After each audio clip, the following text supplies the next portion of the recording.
Independence is something we're taught to admire.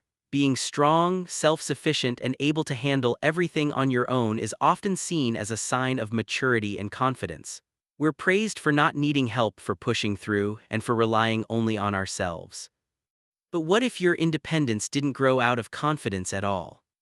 What if it came from learning very early on that relying on others wasn't safe?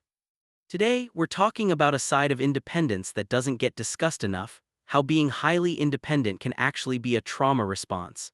This isn't about criticizing independence or telling you that something is wrong with you. It's about understanding where this pattern came from and whether it's still protecting you or quietly keeping you isolated. Dear heart, this isn't about changing who you are, it's about understanding how you learn to survive. What we mean by independence. Before we go further, it's important to clarify what kind of independence we're talking about. This isn't about healthy independence, the kind that comes from self-trust, confidence, and genuine choice. Healthy independence allows room for connection, support, and flexibility. What we're talking about here is compulsive independence. This is the kind of independence where asking for help feels deeply uncomfortable, where relying on others feels risky, and where struggling alone feels safer than being vulnerable. It's when you pride yourself on not needing anyone, even when you're overwhelmed, exhausted, or quietly wishing someone would notice. From the outside, this looks like strength. Underneath, it's often about protection. How trauma shapes independence. Trauma doesn't always come from one dramatic event. Very often, it's subtle and repeated over time. Emotional neglect, inconsistent caregiving, having to grow up too quickly, or learning that your needs were inconvenient can all leave lasting marks. When support is unreliable, your nervous system adapts. You learn that depending on others leads to disappointment, rejection, or emotional pain.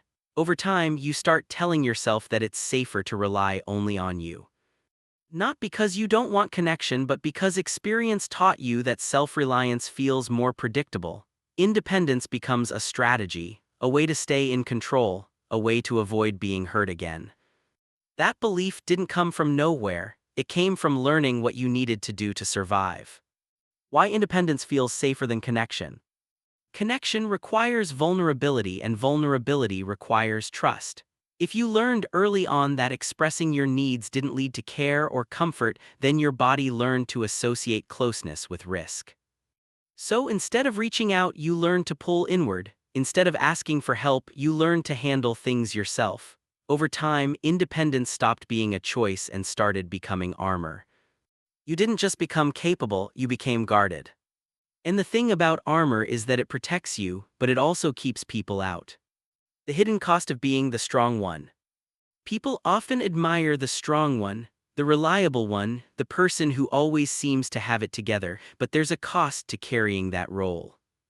When you're seen as strong, people check on you less. Your struggles are often overlooked because everyone assumes you'll be fine. You become the helper, the fixer, the emotionally steady one, even when you're barely holding yourself together.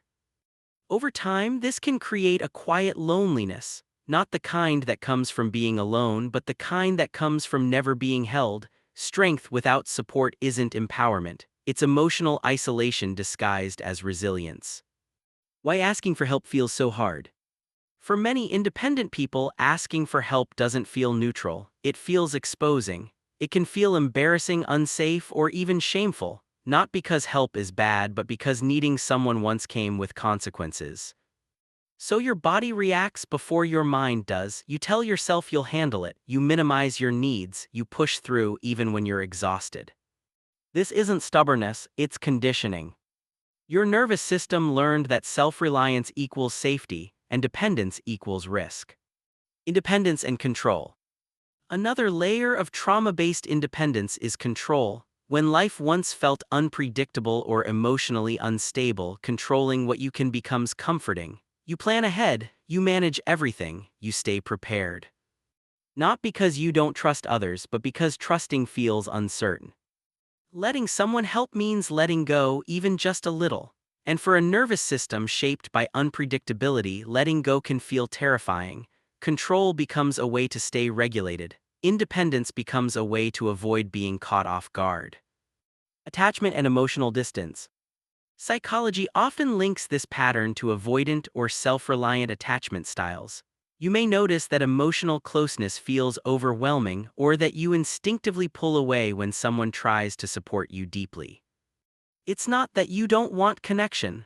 It's that connection activates old fears, fears of disappointment, abandonment, or regret, so you stay capable, composed, and emotionally contained. Not because you don't feel deeply, but because feeling deeply once felt unsafe. Independence isn't the problem, rigidity is. Here's an important reframe: independence itself isn't unhealthy. The issue arises when independence becomes rigid and non-negotiable. Healthy independence includes choice. You can stand on your own, but you can also lean when you need to. Trauma-based independence doesn't feel like a choice, it feels like the only option.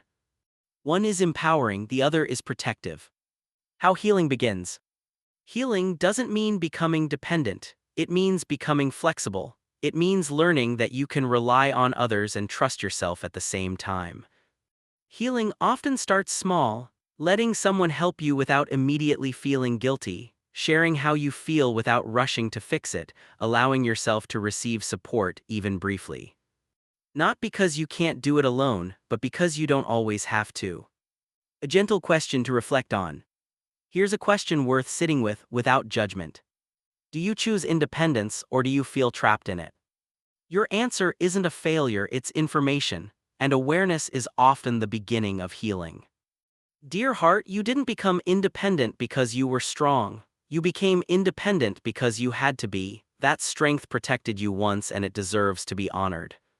But you're allowed to soften now. You're allowed to receive support. You're allowed to rest in connection without losing yourself. Independence doesn't have to mean isolation. And healing doesn't mean giving up your strength, it means finally letting yourself be supported. If this resonated with you, like the video, share it with someone who needs it, and subscribe to Dear Heart Asterisk for more conversations about psychology, healing, and emotional truth. You don't have to do everything alone anymore.